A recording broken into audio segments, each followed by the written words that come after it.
Now, my program this afternoon, the Champions Code, it's based specifically on 2 series of books that I've written. This top series, Raising Stanley, Raising Lombardi, this was about what it took to hoist that trophy. I interviewed over 1,000 professional athletes and coaches for this series that all had one thing in common. They were all champions. Now, the bottom series is called The Code.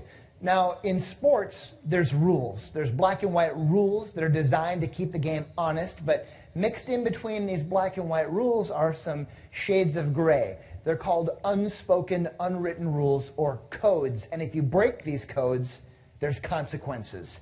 And that's what leads to fighting in hockey or getting beamed in baseball. So my program, it's about winning, but winning with integrity, winning the right way. You can take shortcuts, and there's all sorts of sneaky things you can do to gain an edge, but being a champion, it's about winning the right way. As I've learned, champions, the people who we like, the people who we trust, the people who just get it, they've got a very unique DNA. I want you to think about your DNA. There was a big Harvard research study that came out years ago that talked about the #1 overall predictor of success across any line of business, and this is what it was. So I'd say you're not so much in the life insurance business, you're in the relationship business. But it's not just about the number of Facebook friends you have or the number of people that you know. It's really about the quality. So I want you to think differently about why someone would choose to do business with you. I want you to think about the differentiators that separate you from everyone else. Why would I want to buy insurance from you? These are questions that are very broad, very basic, but I want you to think about them from a very, very different way. I've broken my program into 3 sections. After each section, I'm going to share something that's either working or not working in my world, and I want you to think about how it translates to your world. Let's dive in. First section, 6 characteristics. As I've learned from all my research, champions, they're internally driven to succeed, and that starts with accountability. That's Wayne Gretzky. I talked about him yesterday morning. He's the guy I had a man crush on as a kid. He was my hero. I'm a huge hockey fan. If you're in America, hockey's a really big deal, and Wayne was amazing.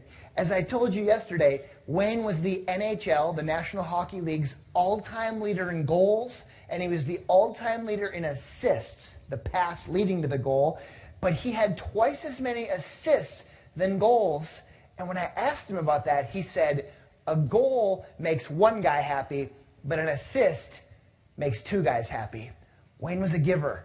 And just like Soon Wen yesterday, Wayne took it upon himself to give, to help his teammates. If one of his teammates was in a slump, Wayne would stay after practice. They'd shoot 1,000 pucks. If one of his teammates was homesick, he'd take him out for beers because it was his responsibility as the leader to help to build that player's confidence, because he understood that confidence led to momentum, and momentum was why his Edmonton Oilers won 4 straight Stanley Cups.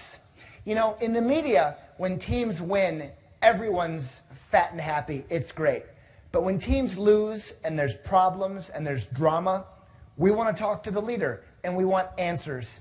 And after every game, no matter how bad the loss, there was Wayne, front and center at the podium, answering everyone's questions. No excuses, fully accountable.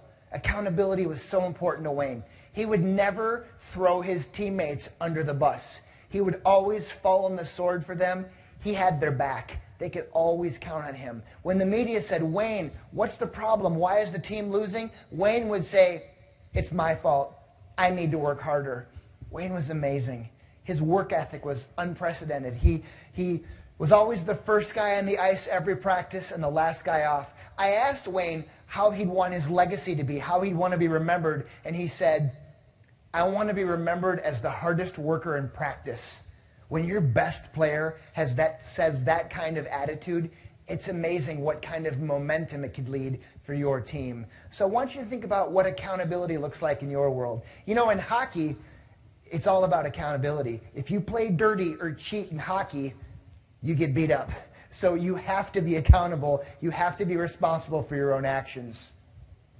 That's Tom Brady. one of the greatest quarterbacks in the National Football League's history with the New England Patriots. When I think about what's unique about Tom's DNA, it's his work ethic that's completely off the charts. As I learned from studying Tom, he has 6 full-time coaches. 6. This is what makes the great ones great, their willingness to learn and constantly be a student of the game. Tom is nearly 40 years old, but he's still at the top of his game. Why?